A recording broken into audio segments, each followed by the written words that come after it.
좋으신 아버지 하나님, 하나님의 놀라우신 은혜로 또 2026년 새해를 저희들이 시작할 수 있도록 생명 주시고 은혜 주심을 감사드립니다. 이 한 해도 하나님의 인도하심을 따라 살아가는 복된 한 해가 되어지기를 원하오니 하나님이 우리의 목자가 되셔서 늘 우리를 인도하실 때에 저희가 주님의 음성을 듣고 목자 되신 주님을 잘 따르는 귀한 한 해가 되도록 은혜 베풀어 주시고 금년 한 해는 하나님이 기뻐하시는 그런 복된 한 해가 되도록 저들의 한날 한날의 삶이 하나님 앞에서 아름답게 사라지는 삶이 되게 해 주시기를 원합니다. 저희 대한민국도 이 한 해 축복하셔서 복된 나라, 안정된 나라, 평화의 나라, 공의와 정의가 세워져 가는 나라 되어지기를 원합니다. 오늘도 주의 말씀을 통해서 우리의 심령이 또 한 걸음 더 주의 기뻐하신 뜻을 향해 나아가기를 원하오며 예수님의 이름으로 기도하옵나이다. 아멘. 하나님 말씀은 이사야 54장 1절부터 10절까지 말씀입니다.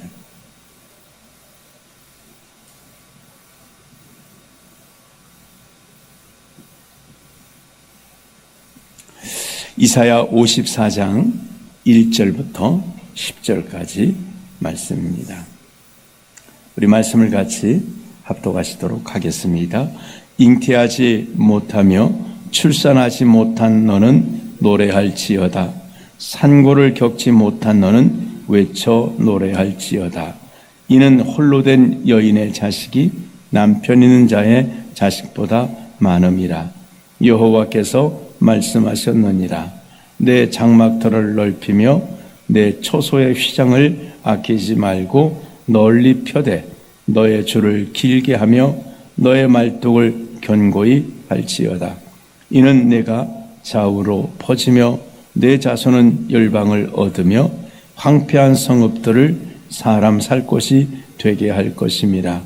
두려워하지 말라. 내가 수치를 당하지 아니하리라. 놀라지 말라. 내가 부끄러움을 보지 아니하리라.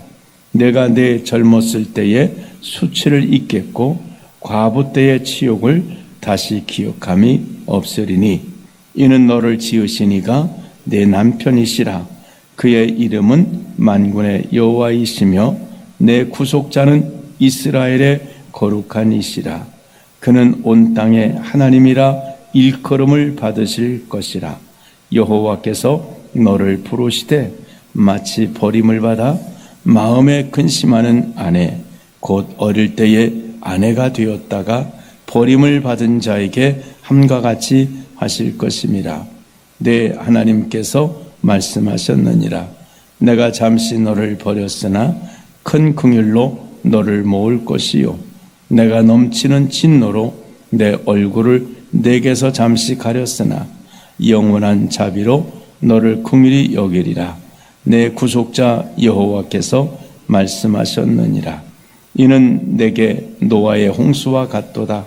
내가 다시는 노아의 홍수로 땅 위에 범람하지 못하게 하리라.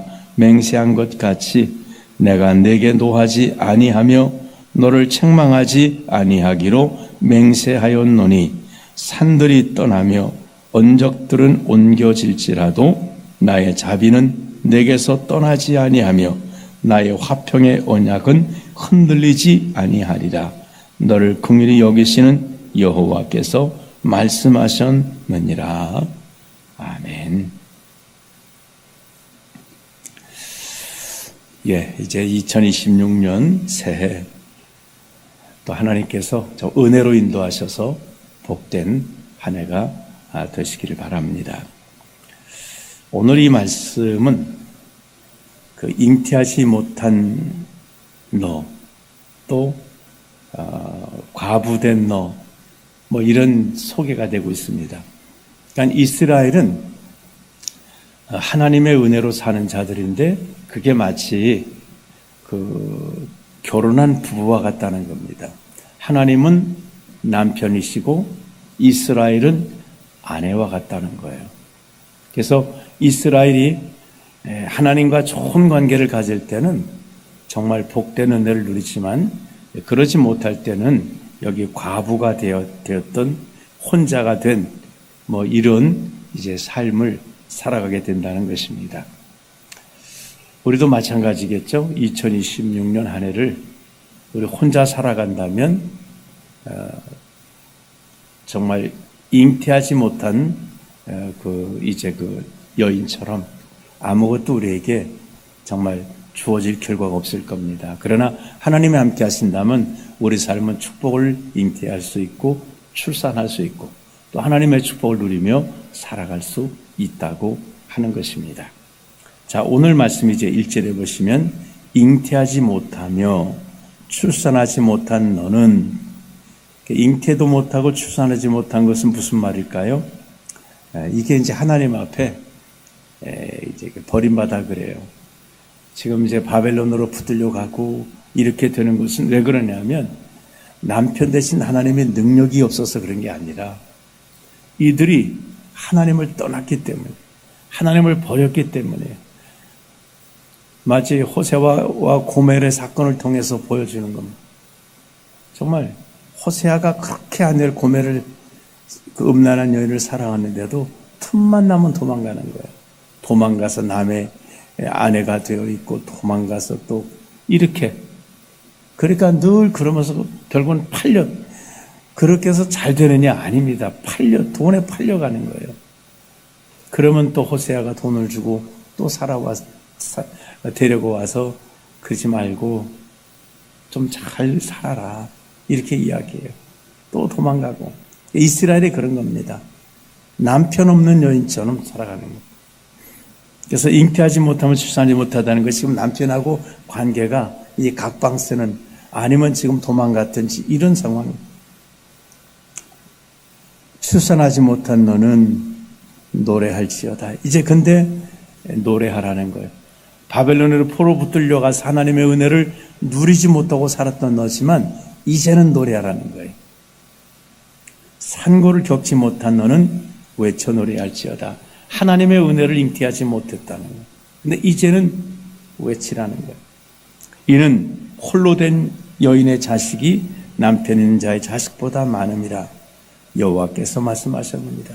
그러니까 이제 이렇게 홀로 된 하나님을 정말 떠나서 있다가 바벨론에 포로돼서 이제는 홀로 됐는데 하나님에게서 버림받고 이렇게 됐었는데 이제 홀로 된 자의 자식이 많다. 다시 말하면 하나님께서 다시금 이들을 번성하게 하실 것이다. 이스라엘이 육적으로 보면 바벨론으로 포로로 붙들려 갔다가 돌아와서 다시 번성하게 하시겠다는 약속의 말씀입니다. 2절에 보시면 내 장막터를 넓히며 내 초소의 휘장을 아끼지 말고 널리 펴되 너의 줄을 길게 하며 너의 말뚝을 견고히 할지어다. 식구가 늘어난다는 거예요. 번성하니까 이제 장막을 크게 지어야 된다는 거예요. 3절에 이는 네가 좌우로 퍼지며 내 자손은 열방을 얻으며 황폐한 성읍들을 사람 살 곳이 되게 할 것이다. 그러니까 이 자손이, 믿음의 자손들이 아주 이 땅 위로 쭉 퍼지게 돼서 열방으로 가득 채운다는 거예요. 결국 이것은 뭘 말씀하고 있을까요? 복음을 말씀하는 거죠. 아브라함의 자손이 이스라엘의 혈통뿐만이 아니라 믿음을 가졌던 그런 사람들이 땅 위에 가득하게 될 것이라. 예수님이 오셔서 복음을 전하는 이후에는 이제 예루살렘에서 유다에서 사마리아로, 사마리아에서 땅끝까지 이렇게 이 복음이 땅끝까지 확 퍼져서 믿음의 자손들이 땅 위에 가득하게 될 것이라는 거예요. 4절에 보면 두려워하지 말라. 내가 수치를 당하지 아니하리라. 놀라지 말라. 내가 부끄러움을 보지 아니하리라. 내가 내 젊었을 때 수치를 잊겠고 과부 때 치욕은 다시 기억함이 없으리라. 젊을 때는 출애굽할 때를 말씀하고 있죠.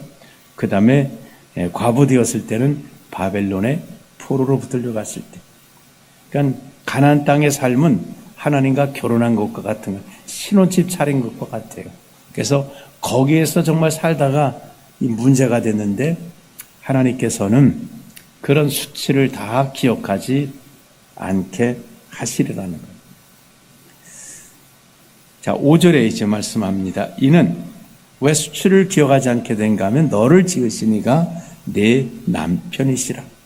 창조자 하나님께서 내 남편이시기 때문이고 그의 이름은 만군의 여호와시며 내 구속자는 이스라엘의 거룩한 이시라. 그는 온 땅의 하나님이라 일컬음을 받으실 것이라. 하나님께서 이제는 이스라엘의 하나님만이 아닌 거예요. 온 땅의 하나님으로. 지금 이제 이 말씀이 지금은 성취가 되고 있는 거죠. 과거에는 이스라엘 사람들만 자기들만 불렀던 하나님이지만 지금은 온 땅에서 예수님을 통해서 하나님을 아버지라고 부르고 있는 것입니다. 6절에 여호와께서 너를 부르시되 마치 버림을 받아 마음에 근심하는 아내 곧 어릴 때의 아내가 되었다가 버림을 받은 자에게 함과 같이 하실 것입니다. 네, 하나님께서 말씀하셨느니라. 내가 잠시 너를 버렸으나 큰 긍휼로 너를 모을 것이다. 9절에 8절에 내가 넘치는 진노로 내 얼굴을 내게서 잠시 가렸으나 영원한 자비로 너를 긍휼히 여기리라. 내 구속자 여호와께서 말씀하셨느니라. 하나님이 버림받았던 그러니까 그 고멜을 호세아가 다시 데려오듯이 하나님께서 이들을 다시금 긍휼히 여겨서 아내로 삼으신다는 거예요. 그러니까 우리가 구원의 은혜를 누리는 것은 우리가 정신 차려 갖고 뭘 하는 게 아니라 하나님이 긍휼을 베푸시기 때문이에요. 은혜를 주시기 때문입니다.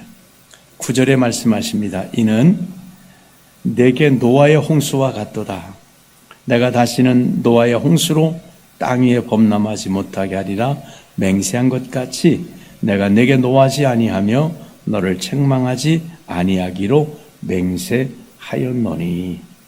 자, 노아 홍수 때 하나님이 세상이 아주 악하게 되어서 근심하시면서 세상을 심판하셨는데 하나님께서 심판 후에 노아에게 무지개를 주시면서 뭐라고 하시죠?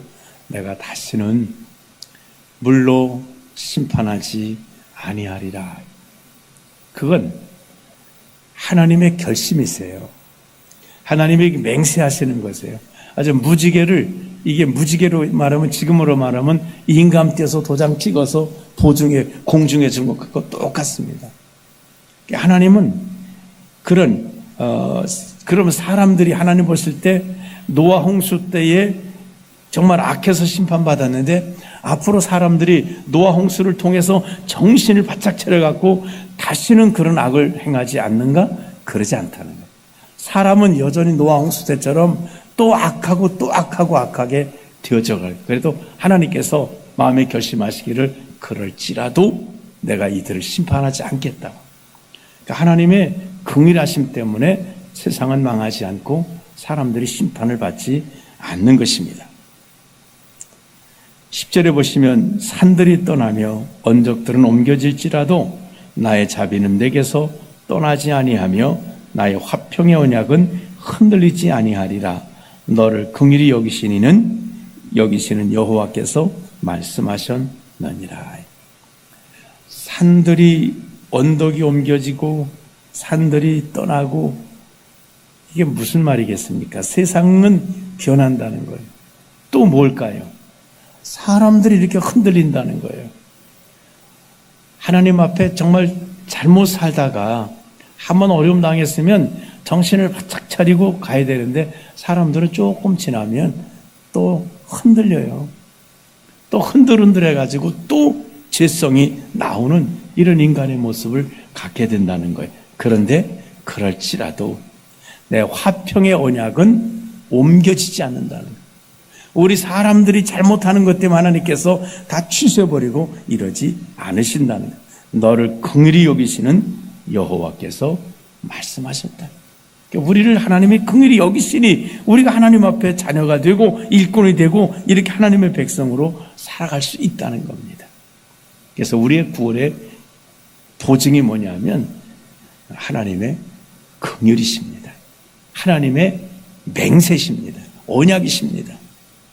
오늘께서 이 말씀을 통해서 이스라엘을 구원하시겠다고 하신 이 약속은 결국 우리에게 주어진 약속이기도 하죠.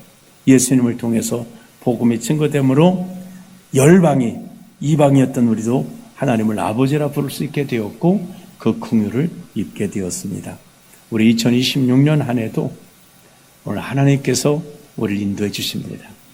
이스라엘 백성들을 그들이 잘하기 때문이 아니라 하나님의 맹세하시고 하나님의 긍휼하심이 이들을 용서하시고 회복시키시고 또 인도해 가시듯 금년 한 해도 하나님이 우리를 인도하실 것입니다. 우린 연약하지만 하나님은 긍휼이 많으시고 하나님은 결코 약속하신 것을 변하지 않으시는 하나님이시니 금년에 이 신실하신 하나님의 은혜로 승리하시는 그런 한 해가 되시기를 주님의 이름으로 축원합니다. 기도하겠습니다. 좋으신 주님, 우리 인생은 얼마나 연약한지요. 그래도 하나님께서는 정말 긍휼을 베푸시는 하나님이십니다. 하나님께서 맹세하시면서 노아의 홍수 때, 홍수 이후에도 그렇게 하나님께서 무지개를 주시면서 내가 다시는 물로 사람을 심판하지 아니하리라 라고 하나님께서 맹세하신 것은 사람들은 어쩔 수 없기 때문입니다. 그래서 하나님의 긍휼하심이 사람들을 용서하시고 하나님 무지개를 주시면서 하나님께서 정말 사람들에게 긍휼과 은혜를 베푸셔서 여기까지 사람들의 역사가 이어져 왔습니다. 이제 2026년 한 해도 우린 연약하지만 우리를 긍휼로 인도하시는 또 능력으로 인도하시고 우리의 남편이 되셔서 우리를 인도하시는 것 같이 우리를 인도하시는 그 주님으로 말미암아 금년 한 해도 믿음으로 살고 승리하는 한 해가 되도록 인도해 주옵소서. 모든 주의 자녀들마다 정말 하나님의 긍휼하심의 은혜로 복된 한 해가 되기를 소원하오며 예수님의 이름으로 기도하옵나이다. 아멘.